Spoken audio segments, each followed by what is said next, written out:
Nous sommes actuellement dans une période équinoxiale, enfin nous entrons dans une période équinoxiale qui est un projet de déconstruction des nationalismes, déconstruction des frontières, et de rechercher des dénominateurs communs entre des pays complètement différents, avec des alliances qui peuvent éventuellement surprendre, comme par exemple le pacte germano-soviétique en 1939, qui est également qui existe sous la forme solstice équinoxiale, qui se tourne sur l'axe Vierge-Poisson.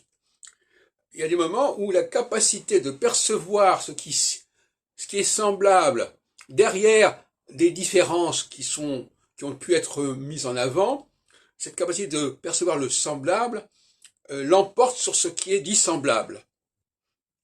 Et inversement, là où on pensait qu'il y avait du semblable, on va mettre en évidence du dissemblable.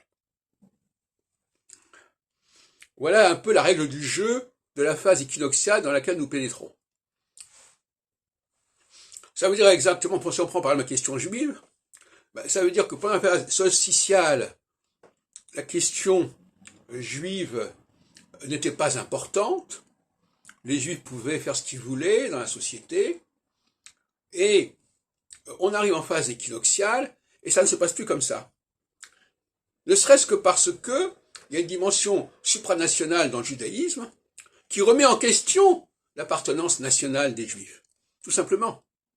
C'était déjà valable en 33-34, puisqu'il y avait la création, non pas d'État d'Israël encore, mais l'existence d'un foyer juif depuis le début des années 20, qui faisait que, effectivement, les juifs ne pouvaient pas être considérés comme étant purement et simplement allemands.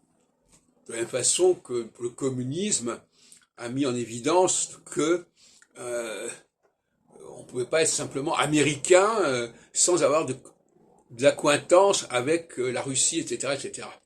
Donc en phase équinoxiale, ces accointances supranationales, avec tout le soupçon que ça peut générer, vont se multiplier.